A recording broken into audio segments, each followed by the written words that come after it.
Hello, everyone, and welcome back to Speedrunners and Coffee. And I must apologize in advance as I am been going through 2 weeks of sickness, so I apologize if I sound stranger than normal. Today we have a very special guest, a horror speedrunner who's been running since 2021. Oh no. I don't know why that's an oh no, but in addition to that, they recently just became a moderator for a game called Space Channel 5 VR Kinda Funky Newsflash. It's Big Scare. How are you doing today? Hi.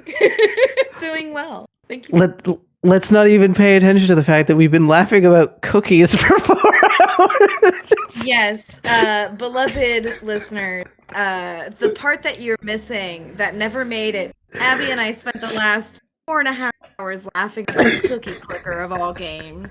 So, not just Cookie Clicker, but about how you can apparently you say it would be so easy to eat 27,777,777,777,777 packs of Oreos for lunch. Bestie, that's the appetizer. That's the appetizer. I'm gonna put that last Oreo in my mouth, be like, sumptuous. Can I please have some dessert now? Extra doubt?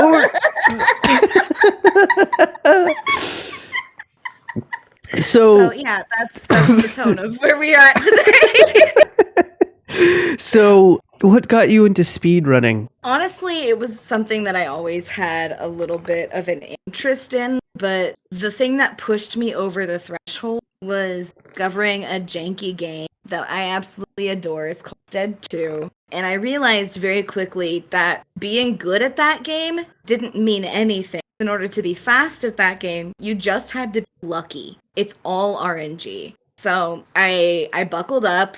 I plugged my controller in and I was like, I'm going to try. And I got a pretty deep time. And then I kept trying again and I kept getting better times. And now I'm second on the board and was fourth for another one in Node. And from there I was like, okay, this was fine. What else can we do? Okay. And did you have any initial goals with that game that you started with? Finish. I have Fair a singular enough. goal when I speedrun. I simply want to finish the run and feel okay. I don't like to reset very often. I'll do it. It makes me want to do it. But I'm very much the type of like, all finished runs, good. And so with a game that's all RNG, so for those of you that don't know, Half Dead 2 is based off of the film Cube, which is a late 90s, early 2000s horror franchise where a bunch of inmates wake up inside of a cube and there's doors they can open and their job is to traverse the cube in a 3-dimensional way and escape. But here's the twist. There are trap rooms that will kill you. And you have to pick the right path, navigate to the exit. Half Dead 2 is exactly the same way. So just the irreverence of the absurd deaths was enough to keep me trying again because I was very curious how many absurd ways could I die? And then the next one was like, how do I avoid these absurd deaths? And then it was like, okay, can I even finish her? And then it was like, okay, now that I finished her, can it be a little faster? Can we do this more effective? Okay. So my first priority is always finishing the run. Nice. Is there a game you regret running or a game you had wished you continued to learn? Oh, so I don't know if I regret running any games, but I'm a little salty about the attempts that I made for Resident Evil 7, just because I was newer to speedrunning and I was just kind of doing my own thing and they were just not good runs and they were rejected. And so like, I've always been like, but that's not necessarily like I regret doing this. It's I could have done much better. But things that I've wanted to pick up, I've been thinking a lot about like Resident Evil 6. I've been thinking about Silent Hill games. I waffle over whether or not I want to pick up Silent Hill 2 all the time. And also, people have been asking for me to play Clock Tower 3, but I don't know if I can commit to that. That feels daunting. I mean, Clock Tower 3 was the first horror game I ever beat, so it's not that daunting. I've had a copy since it came out, and I've never beat the game. Oh, I think that was the I'm first horror game I ever bought for PS2. Abby, you're gonna judge me. I have never made it past the sledgehammer guy. The Oh, the first enemy. Yeah. oh, Yeah. oh, That's how oh, good I am at oh, Clock Tower. That's how good oh, oh no. I mean, So, he can kind of right? be intimidating, but he's not that hard. And then you have Acid Bath Man, and then you have the Yeah. twins, and then you Yeah, have then you've got Snippety Snap, and then you've got Colonel Sanders. yeah. Yeah, Oh yeah, dear. I understand the flow of the game, but in the practice of the game, I have never made it past the sledgehammer guy. Oh no. Oh no. You remember how I mentioned I don't like to reset? There you go. So, Oh. yeah. Maybe someday I have joked that, like, if we meet certain charity incentives, I'll pick that up, but that's more of a threat than a promise, right? Do I want to do Clock Tower 3, or am I dangling that to appease people? The world may never know. Fair enough. How do you decide on a game to run? Vibes, mostly. Okay. Vibes. Vibes. So it started with Half Dead. It just seemed like something that would be not super threatening and easy to pick up. And if I got lucky, I would get lucky. And if I didn't, it's not necessarily a commentary of me as the player, more so than it is like how the game shook things out to be. But then from there, I immediately jumped in the deep end and went to Resident Evil 2 Remake, which is a highly optimized, very, very well traveled speedrun. And I still don't have a great time on the board, right? But I Mm-hmm. love that run and I think it's really fun. And so I've submitted a few attempts over the past couple years and my time has improved a lot. But Mm-hmm. I don't see myself being top 10 for that game realistically. And that's fine. It's just a fun run for me.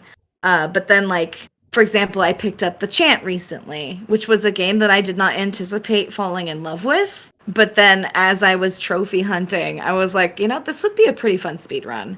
And then the first couple attempts, I'm like, this would be faster if I did this, this, and this. And then once I did those, I was like, I could shave like a half an hour off of this easy. And then all of a sudden I was within 10 minutes of the world record and now I'm in third place. Yes. So anything can happen. I go where the vibes take me. That is completely fair. And, it seems to be paying off. Yeah, it's a good time. Are there any games you're looking forward to running in the future? Ooh. I'm picking up a puppet combo game called the Booty Creek Cheek Freak. It's a little short experience about a serial killer and some folks in the woods. I'm also planning to pick up Space Channel 5, the one for Dreamcast. Okay. And I've been waffling over whether or not I want to commit to something like Tormented Souls or Silent Hill. But those two are the ones that I'm actually planning on. Booty Creek and Space Channel 5. Do you see yourself doing Space Channel 5 2 or... Probably, but I haven't decided which version I want to play. Okay, because there's also there's a PS2 version of Space Channel 5, and there's also the PC version. I'm told that the PC version is trash. I've played it. It's not that bad. It just has very poor controller support. So Okay, I was told that the timing was off. Was the problem with the PC port? Was that the timing is not good? It's possible that some folks experience problems with timing on it, but when I played through it, I didn't. So I can't really, Okay. Steam ports of older games are really hit and miss. And I've noticed that, like, particularly with that generation of games, it really depends on, like, whether or not your rig likes it. Mm-hmm. Absolutely fair. Where do you see yourself in 5 years' time, speedrun-wise? 5 years of speedrunning. That's tricky. I hope I'm still going where the vibes take me, right? Because I don't think that I want to put myself in a position where I feel pressured to play certain games that I don't particularly enjoy or to go for scores that I'm not passionate about. Like, I think For me, speedrunning is about like celebrating what you can do and what you hope to do. And if you don't get there, that's fine. So I hope that I still go where the vibes take me. I hope I'm still having fun with it. I would like to have a little bit more variety because right now I'm primarily a Resident Evil runner. But who knows? Maybe in 5 years, all that I'll have changed is that I'll add more Resident Evil games to the list. That could be where the vibe takes me. That's fair. Hopefully the vibes take you where you want to go. Do you have any event rituals? Not really. I always make sure that I have at least 2 bottles of water with me. But that feels like common sense and less of a ritual. Like, you want to make sure you stay hydrated throughout your run, especially if it's a longer one, which is true for me. Like, most of my runs are close to an hour, if not longer. So I'm not trying to get up or pause unnecessarily. But I don't do anything special aside from that. Okay. Is there a skip you wish was in a game that you run? What do you mean? Like, is there a skip in the speedrun that you wish existed? I feel like that is a tricky question to answer because, like, where do you draw the line? Because part of me wants to answer that, like, can I just skip the whole game? Right? Because I'm thinking about the reason why I think that is like Outlast is a game where you can basically crouch through a bush in the starting location and end up at the end of the game. None of my games are like that. And so I'm like, dang, it would be nice to just crouch in this bush over here and just be at end game. That would be really cool. But also that would take away like the reason why I do these runs. I like to experience the game. I'm a primarily glitchless runner.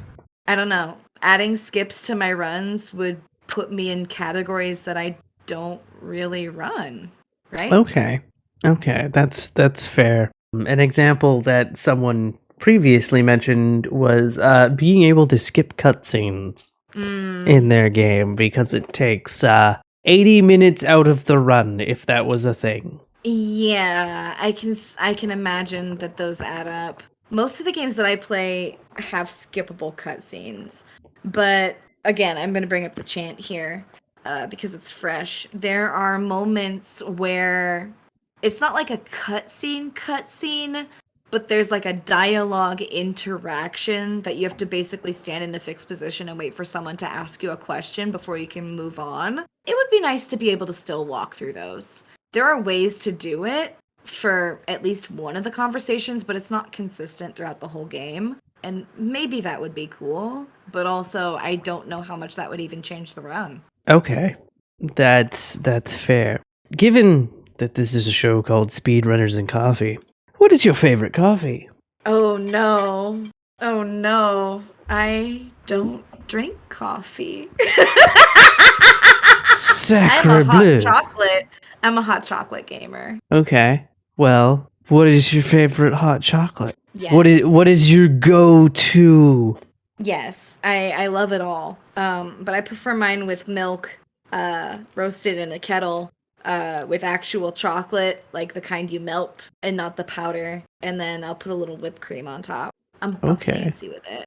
Okay, that's fair. Well, you don't drink coffee, so I can't recommend you this beverage, so it doesn't matter.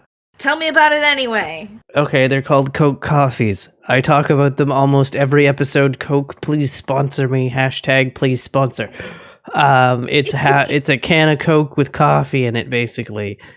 They're tall cans, but they're 350 milliliter cans, and they're absolutely wonderful. Expensive as hell, but wonderful. At least expensive for me because they're like $4 a can unless I go to try to order them somewhere else, and it's like, but that means they have to get delivered to my house, and deliveries are kind of a pain in the ass. So it's like, yeah. But they come in like 3 flavors: dark roast, vanilla, and caramel. I've never been able to find the caramel in Canada. I've been able to find the other 2. Dark roast is my preferred, and apparently those in the States get 0 variants of it. And I'm like, oh, come on. Come on. I was gonna say, I'm like, I don't even think we have that year. And so it makes me say it. I'm Googling it. Oh, we do have it here. It's Huzzah. it's only regular flavor. Ah, well, there you go. All of the things. Great. But again, somewhat expensive, somewhat difficult to find because the only store I've ever seen them in person is a drugstore and they're $4 a can. Sometimes they go on sale for 2 for $6, but still it's like, come on. Because supposedly if I were to order them from a grocery store, they'd be like 2 something, but again, getting like things delivered is a pain in the ass, and it's like, do I want to go through that hassle? Not really. Listen, you know what would solve that hassle? A beautiful sponsorship from Coke Coffee. Haha. But you see, Coca-Cola would still have to send them to me. Yeah, but that's not a you problem, that's a them problem to solve. Fair enough. Ah. Fair enough. Getting back, so question, no, question though about the hot chocolate part though. So like when you go out, Yes. and do you get something from like a Starbucks or anything, or is it just like you're like, If we are at the Starbies, I will get a frosted cookie and a hot chocolate. Although I will admit the Starbucks hot chocolate, it ain't it. okay, that's fair. I don't usually It ain't it. from Starbucks as of late. I've been getting a strawberry matcha tea from them. That they put like real strawberries in it, as well as like strawberry syrup in it. It's really good, and that's usually what I've been getting. I haven't been getting coffee from them in like a while, so that's a thing. But yeah, like the matcha tea is pretty good, and if you order on the app, you can like add strawberry, like more strawberries, more syrup, more matcha scoops if you want more matcha scoops. Also, there's oat milk in it too, which is great. Fancy. Indeed, oat milk is the superior of the milks. Screw your cow milks. I'll have some anti-cow milk propaganda in this episode. Why not? I was gonna say it's not my preferred milk, but I'm happy for you. Getting back to speedruns, however, how do you prefer to learn a new speedrun? Do you take notes or practice beforehand, or do you just dive right in? I jump right in every single time because if I have no interest in figuring things out myself, I lose interest in it really quickly. So the way I start is always to see how much time I can shave off by myself. And then if I feel motivated to get better from there, I'll start like reviewing other runners' work. I'll either show up in their stream or I'll watch their VODs. I'll take some notes. I'll see what sticks, what works for me, what I can actually achieve and what I can't. And then we go from there. Okay, that sounds pretty good. Yeah, I don't think I've ever have I done that myself. I don't think I've ever just dived into a run because a lot of the time it's sometimes a game that I've not even played casually, and I'm just like, let's go. All of my runs are games that I've played casually that I got the wild instinct to be like, you know what? I could beat this really fast. And so that's what I mean when I say where the vibes take me. I usually am playing this game and I'm like, you know what? This could be a fun speed run. And then it evolves from there. Whether or not I actually act on it is a whole other question though. That's fair.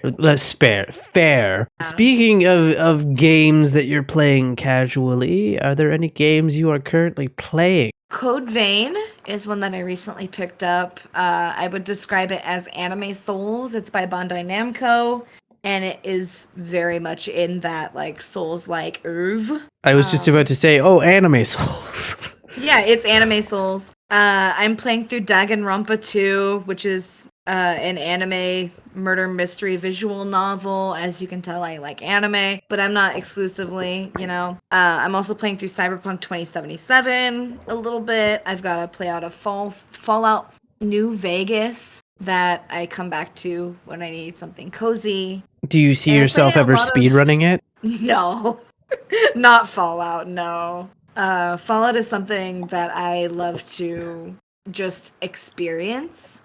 And I feel like trying to go fast through it would ruin the experience. it would not be what I want from that game, because I go to Fallout specifically to just wander around and listen to the radio. Classic. Right?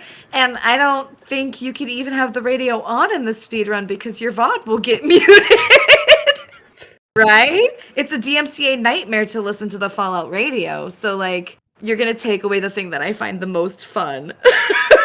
Unless you listen to John Henry Eaton, This Is Your President, who surprisingly sounds British, which means how is he your president when he's British? Yeah, we could listen to the fascinating sound of trumpets and old jazz, but if there's no Johnny guitar, I don't want to be there. That's fair. I love Fallout 4 so much, but it's one of those games that I will always go full in on. I will 100% the story every single time I crack that game open. It's good stuff. But I also play a absurd amount of Muse Dash, which is a rhythm game. And it just sort of never ends because they just keep adding more music to it. Fair. So your Fallout kind of led into another question, but I shall ask it anyway. Ask it. Is there a game that you love but would never run? Alien Isolation. Okay, not where I thought that was going to go. Why? Alien Isolation is my favorite video game, hands down. I respect the hell out of the devs. It has tension on replayability. Depending on how you respond to that tension, that can also stay as fear, right? It has various moderate difficulty spikes depending on which of like the 5 to 7 difficulty modes you play in. It has DLC that has Sigourney Weaver, who is my mom. I love her. She's not really my mom, but I'm adopting her as my mother. I love her so much. I'm keeping her. Like, it's my favorite game. But I will never speedrun it because I don't play it on PC and I cannot bind crouch to mouse wheel. Oh. Which is how most of the speedruns go. You have to bind crouch to mouse wheel and you crouch at this door and it allows you to clip through from chapter 1 to chapter 18. Oh. That's the any % route. If you do it glitchless, it's like a 4-hour run. And at that point, if I'm spending 4 hours in Alien Isolation, I'm just going to experience it for 8. Fair enough. I'm just gonna watch the cutscenes and go in for the full 8 hours. So, like, if I'm gonna run that game, it has to be the glitch category, and I just can't do it on my hardware. Okay, that's fair, understandable. Yeah, so that makes a lot of sense. Yeah, I've thought about it a lot, and some of my favorite content creators are Alien Isolation speedrunners, right? But it's not in the cards for me. Have you seen Nico Hart do it on DJ Decks? Yes, I was there when he got the first complete run. I was absolutely there spamming the nut button in his chat. I was there when he beat it on steering wheel. I was there when he beat it blindfolded. Like, this man is a machine. I'm waiting for him to do a DDR pad run. He probably already has and I missed it, but I want to see it. Ooh, perhaps. We will have to... We can inquire. We have the technology. Yes. As a matter of fact, live during this recording, Alien Isolation on dance pad when? ? That's right. Live. Did you just tweet him asking that?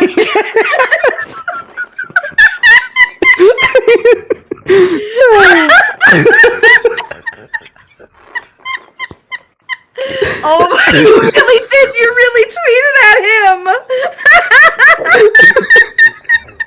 I'm retweeting it right now.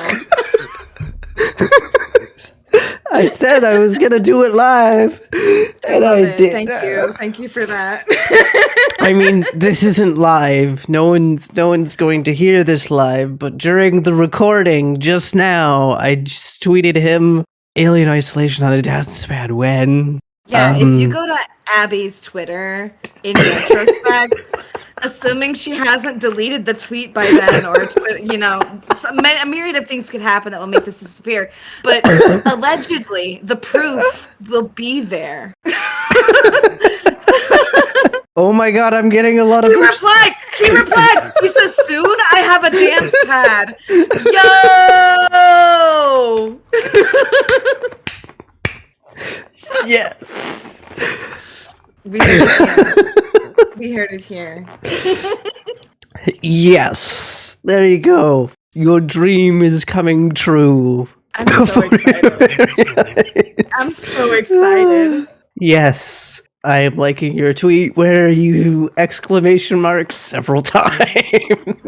Yeah. He did too. Good. Love Nico. He's great.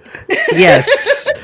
Speaking of which, I guess this can lead into another question. Do you have any influences within the speedrun world? Yes and no. So, like, the people who influence my speedrunning have done so not directly, right? Like, I don't run the games they run. But I have to give my shout out here for Schmumbler, right? Our teammate on the clock tower, who gave me some really solid pep talking when I was early in it, because as we know, he is a very adept and skilled speedrunner, and he's very versatile in his like catalog of things that he approaches. And I was terrified to start speedrunning, and even more terrified to submit anything to boards. And so when I was like, hey, so I found this game, it's kind of janky, nobody really runs it, I'm not intimidated, but like I'm still nervous. He basically pulled me aside and was like, you're gonna be fantastic, and here's why. And he gave me some like tips on dealing with all that stuff that comes along with it. So Schmumbler's a really good person, and he's influenced my speedrunning a lot. Beep Salt has also had a pretty heavy influence in my speedrunning, because they come at it from a completely different angle, where they're just like, why are you scared? Nothing matters. And so they've really just encouraged me to go where I want to go and do the things I want to do. And if, you know, I'm not proud of my run today, I don't have to submit it. I could submit what I want to submit that I'm proud of and that I like. And, you know, you can practice these runs, and maybe the board intimidates you, but that doesn't make you less of a speedrunner. It doesn't matter. It's all made up anyway. That's true and makes sense. I like it. Yeah. It was very liberating to hear that. Yeah. So, how do you not burn yourself out of speedrunning? I don't prioritize it among my content. And what I mean by that is I don't schedule in days where I'm just going to do speedruns. If I want to do a speedrun that day, I do it. If I don't, I don't. That being said, I do have like channel goals. So I have a running monthly channel goal of 69,420 points that my community can put towards, because that's the funny meme number, right? And if you meet the funny meme number, I'll do the funny meme run, right? And so I call it go fast, and when we meet it, I do like 2 or 3 speed runs that day. And similarly, if someone dumps a lot of points in my channel, they can request that I do a run, but if I'm not up to it, I'll just refund them. So really, like, I speed run when I feel like it, and when it stops being fun, I stop for the day. And then if I'm in the mood for it for a few streams in a row, or like some offline stuff, I'll do it. But like the moment the whim passes, I'm done. And I just go back to what I'm doing. And I do a long let's play, or I play something that has no sense of progress, right? I'll boot up Minecraft or Muse Dash or Fortnite and just throw time into the void and just empty my brain. Okay. That being said, I did recently injure my left thumb because I was practicing the chant a lot, and I have a repetitive stress injury now. So I have to take a little bit of a breather from at least speedrunning for a bit to see, you know, how that goes, but we'll be back. Okay. What advice would you have given to your past self with your first speedrun, knowing what you know now? As silly as it is, okay, I want you to imagine, both you, Abby, and you, the listener, in your head, if you will, a text message conversation between me and my past self, right? I want you to imagine that I'm receiving a text from my past self that says, oh my god, I'm scared. And I want you to imagine that me right now is simply replying with a gif of Shia LaBeouf doing the do it! That's it. That's all I would say. Okay. That seems on brand.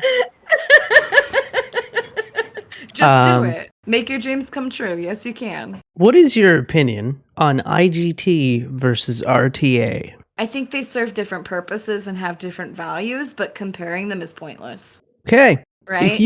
They're both really cool and they're useful tools, but like, which one's better? Okay, for what purpose? Fair point. If you could create a game from an entirely different genre and add it to your favorite series, what genre of game would you add? Resident Evil dating sim. Okay. Completely new story dating sim, or taking the story of an already existing game and throwing it into a dating sim? That already exists. It's called the Resident Evil Otome edition, and it's from Ashley Graham's perspective. She talks a lot about pegging Leon. It's fantastic.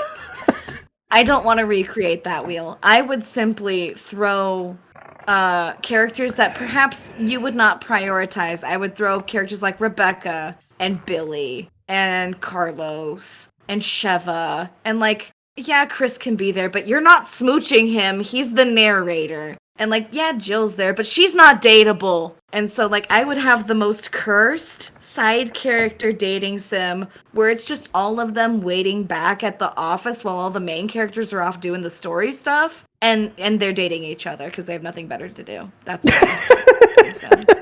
Okay. Copyright Big Scared right now, don't say it. Capcom, you have heard nothing.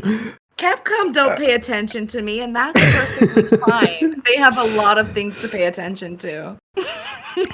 What would you say your proudest moment as a runner is? Proudest. So there's two that come to mind. I was randomly doing a run of Resident Evil Village, right? And on a whim, I was like, okay, I'm going to do this in third person today because why not? I haven't done this yet. It could be fun. And then I got a time that was better than my first person score, and I submitted it and got world record. That was pretty cool. And I still think it's pretty cool, and I still have that record. Nice. Yeah.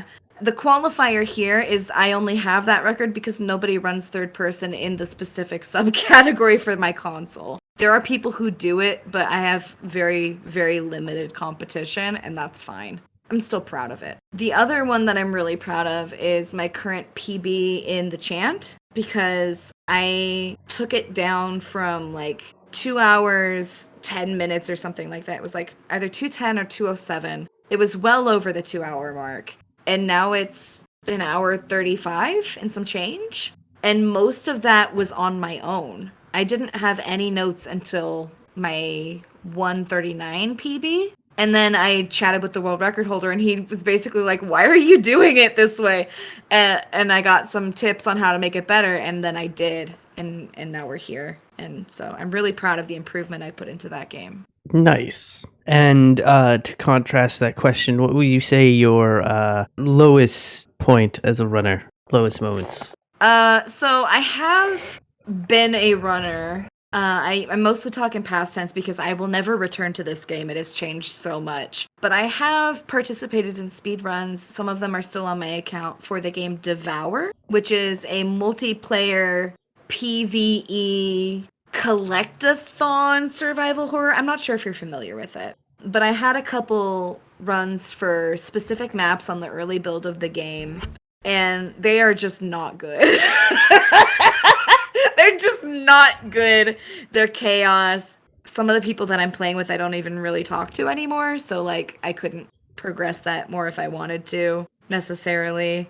Yeah, that Devour. Oof, those are rough runs. Okay, that's fair. Well, I would like to thank you for coming on today. It's been fun. Like I said, like we said at the beginning, there is a whole 4.5 hours that you were not privy to, which was just laughing about cookies, because of course. Cookie clicker and demonic grandmas, just blessed content.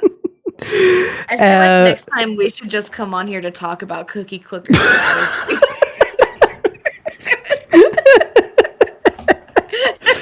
But if people want to find you, where can they?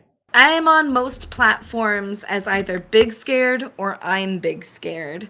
The two that I'm most active on are Twitch, which is twitch.tv/Big Scared, and Twitter, where I'm Big Scared, all one word, no punctuation. All right. And again, thank you for coming on today. It's been an absolute pleasure. Thank you for having me. We will see you next Saturday. Do take care, everyone. Bye-bye.